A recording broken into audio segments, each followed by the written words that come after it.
Yeah, thank you. My name is Gilbert Olanya, the Member of Parliament of Kilak South from Acholi land. I am here purposely to witness what is going on as far as fighting corruption is concerned in this country. Don't let them send money in our account because we may be reprimanded in the future. The case in point, the principal secretary to the speaker, the former speaker, Leonard Kema, he complained to the speaker that please, from now on, it's going to be risky for me. Let them stop sending money through my account. He was threatened. The former speaker sent him a message that the moment you refuse to pick my money through you, you'll be sacked from my office. Automatically, you have to respect and follow your bosses. So that is what happened in Parliament. So for me, I am very happy. Let the fight against corrupt continue. And as members of Parliament, we shall continue blessing them. Honorable, maybe one. What were you people? I'm telling you, in the 11th Parliament, you couldn't say anything. She was acting like a deputy god. The moment you say anything as a member of Parliament, you will never survive. One, you will never speak on the floor of Parliament. You will never go for any trip. In fact, you'll be seen like a thief, like a wizard. So in the 11th Parliament, people were totally fearful. You cannot say anything. Any staff of Parliament, my friend, you cannot even say anything. As a staff of Parliament, you have to sit.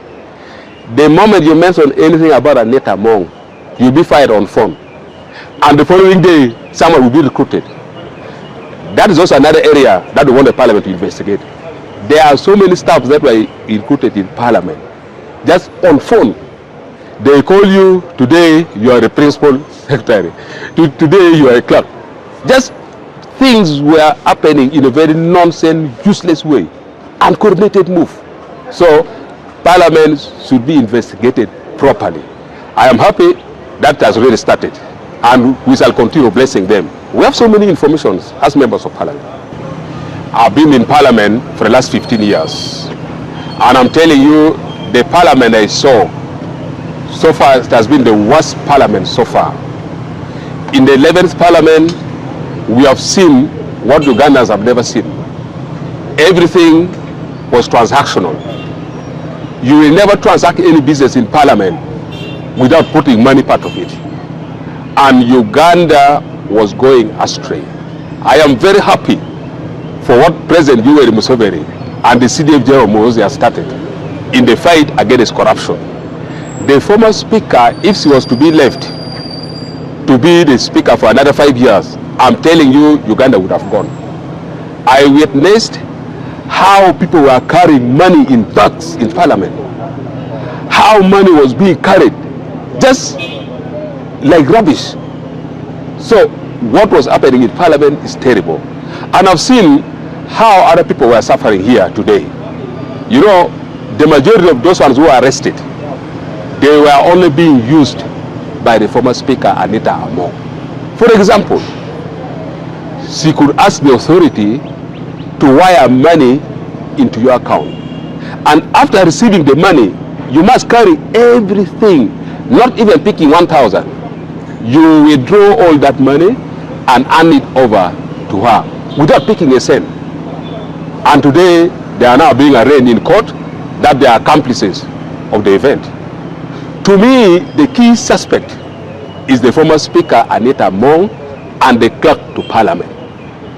The clerk to Parliament will come in because no money shall be withdrawn without the authorization of the clerk to Parliament.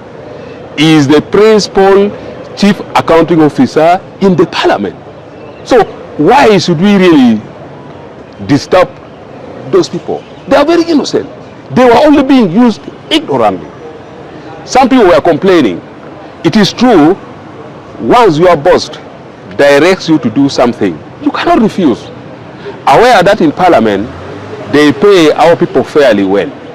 Looking at your family, once you are told that please go and pick that money and bring it, you will never refuse. So let the two people be brought to book.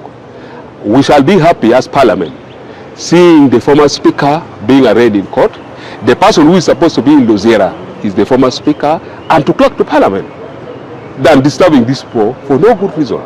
So I am very happy. Let President Yoweri Museveni, the CDF, continue fighting the corruption. And the moment we continue this way for the next 5 years, I'm telling you, Uganda will be clean. Than spending most of the time, wasting your time running after the opposition, arresting people, taking them to basement. All those are nonsense. Concentrate in the fights against corrupt. Ugandans would love you more than 100%. And comes 2031, Ugandans would vote for you if you do the right thing. But now, the way I'm looking at, they are trying to really jeopardize it. They are mixing it. You are fighting corruption. You are running after the opposition. You are arresting Lukwago. Those are useless things. Just concentrate in the fight against corruption. You'll be loved more by Ugandans. I thank you. You have talked about the issues. What is making him different from others? What is charged with is triable by the magistrates court. He doesn't need to go to the High Court. And therefore his bail application should have been handled. So you wanted to the amendment of the charge sheet? Yes, so that his case is dealt with here. He doesn't have to wait for committal, have to wait to be referred to High Court. His matters can be dealt with by this court which has jurisdiction. That was our concern with the F5. Yeah. So what were your expectations today? Today we obviously expected that they would be committed to the High Court so that we had various bail applications. That we, for instance, we had filed an application for A1, Chris Obore, and then we also thought that A5, who had sureties, would be bailed out and so forth. And those were the expectations. But as you have heard, the state is not ready, so we have to wait. We have our application already filed at the High Court, and we are definitely going to have it fixed at the High Court so that it's hard. Am I right to say state is delaying the whole process? That is the usual tactic of the state, because hearing from what the state is saying, they are not even done with the investigations. One wonders why they were arrested and charged when the investigations are not even halfway. They say they still have a lot to investigate, which then is really unfair. They should have investigated, completed the investigations, and then arrested them and charged. But now we are doing it the reverse way. First charge them, then investigate, which is wrong. But what was the basis for requesting for the amendment of the charge sheet? That's what I just explained. We want to amend the charge sheet because F5's charges are triable by the magistrates court. He doesn't have to wait for the High Court for committal and so forth. He could have been tried and his matter handled by the very magistrates court, which has jurisdiction to handle that. Thank you. Thank you.